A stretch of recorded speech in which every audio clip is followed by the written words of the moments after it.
Hey everybody, I've got some updates on the 1980 Buick Regal Sport Coupe Turbo.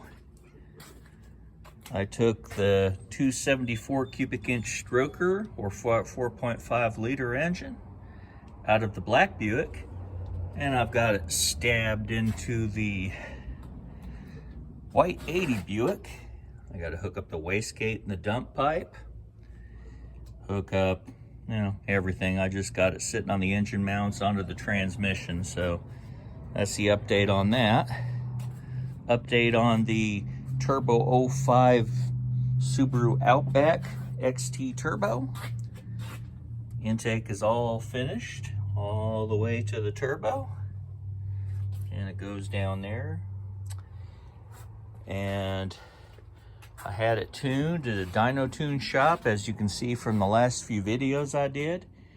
It has a Cobb tuner in it, which was tuned and married to the stock PCU, or PCM, electronic control module. And there you go, there's the Subaru coming along. I need some more high-end boost, so I'm going to change the turbocharger again eventually, because the TD04 doesn't seem to be enough turbo for me up on the high end. So I'm going to change turbos again, go and have it dyno tuned again with the Cobb access port. Since I already got the Cobb tuner, I just have to pay for the dyno tuning session, which is around 500 and something, so not too bad. This turbo, by the way, on the 80 Buick, on the 274 inch 4.5 liter stroker, it's a T66 turbocharger, and it fits on the stock Grand National exhaust manifolds. There's a nice turbo compressor. It's a good turbo. You can find them on eBay pretty reasonable, custom 66. And I got my intercooler kit today from GN1 Performance. Nice intercooler kit for the front mount. Since now I'm going to blow through turbo carburetor, here's my new intercooler kit. I haven't unboxed it, but I'll probably do it on another video. Extreme front mount intercooler. So I'll have the same intercooler on both turbo Buicks, because I didn't want to remove the intercooler from this one, because that's the same thing. See inside the grill right there? That's the GN1 Extreme intercooler. And that's the same one I'm sticking in the white Buick. The same one is in the black Buick. There's the intercooler hoses there. One on each side. Let's see. Extreme intercooler. Yep. Got quite a bit of work left to do on both Buicks, but at least I got the engines in there on the engine mount. So now all I have to do is the hardest parts. Well, getting the engine stabbed to me is one of the harder parts by myself. I put the hood on straps so I didn't have to pull off the hood. Just disconnected those struts and tilt the hood back so I get the engine in without taking off the hood. The engine's in. This is the original 3.8 Buick that I showed you maybe about 10 videos ago. I was rebuilding this engine with new seals, new gaskets, new bearings. So this engine was gone through. And I have a new Edelbrock cam with matching lifters in there as well. So it's essentially a stock 3.8 liter, but with the T76 turbo on it and the big cam. So that'll be interesting to see how it performs. I wanted the original numbers matching engine back in the car, so when it comes to sell, it'll sell good with the original engine in it with some perks. T76, external wastegate, nice big turbo. Nothing like having a big turbo. I like turbos. There's how the turbo compressor looks inside there, see? Look at that. Nice compressor. Anywho, put the cover back on it, protect it from whatever until I get this engine the rest of the way in with all the connections. Look at all the wiring you got to hook up. This is a very labor-intensive car when you put everything back together because of the fuel injection. See all the different parts I got to put back in. There's the crossover tube, the clamp, alternator, accessory. You know, there's the fuel injection hat. And there's the intake manifold, a bunch of harnesses and coils and everything like that, fuel pressure regulator, starter. So there's a lot of stuff left to do. At least I got the engine stabbed. Now I can just take my time over the winter and get the rest of the stuff installed. So that's where I'm at. Oh, there's the downpipe. Downpipe and wastegate assembly right there. That's for the white Buick that goes on the side of the T66 Custom. It bolts onto the flange on the side to the back of the turbine. See? There you go. It goes right in the back of the turbo,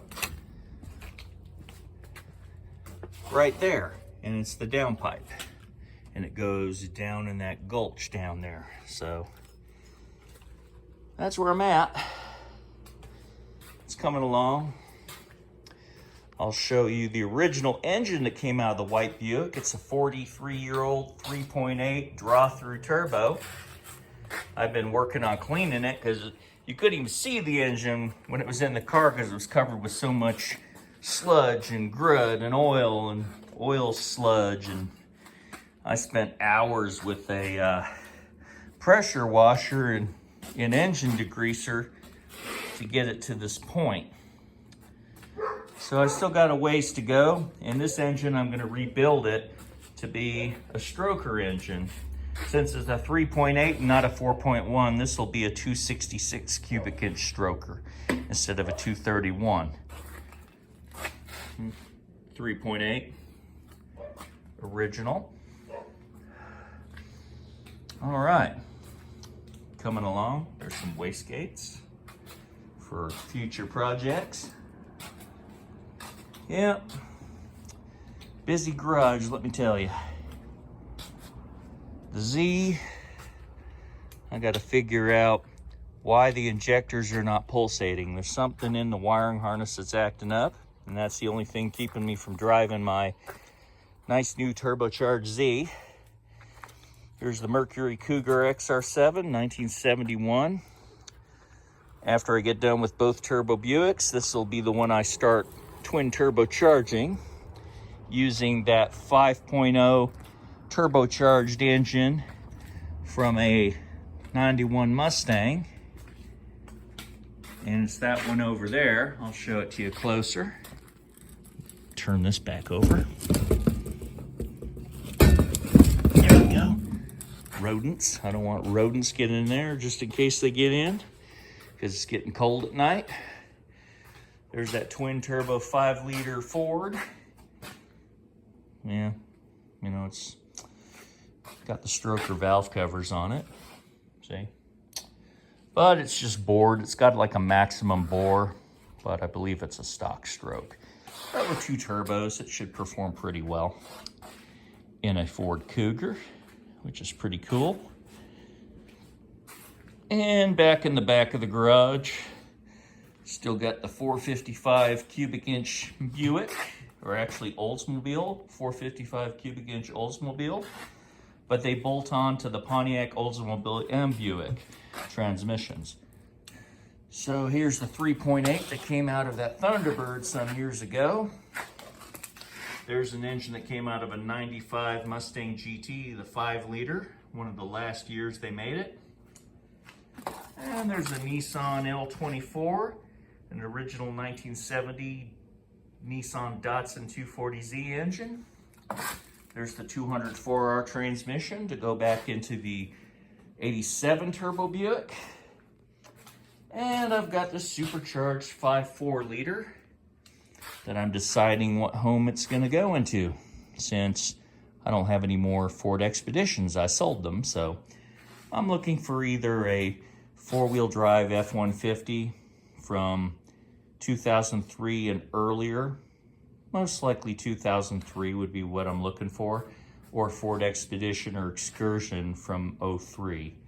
That engine should bolt right in. I just have to find a Lightning or a Harley Davidson computer to put with the wiring harness on it. So, things are coming along slowly but surely. Getting ready for winter. These are our last few sunny days that we got, so I'll be working on stuff in the garage, mainly this Buick, getting it running again. Yeah, there's the inside. All these parts to put back on. Get this one done before it starts getting too cold. Get this engine done first since it's outside. Subaru's pretty much ready until I can get another turbo for it to perform even better than it does. So that's my updates, and hope you guys have a great day and boost them all.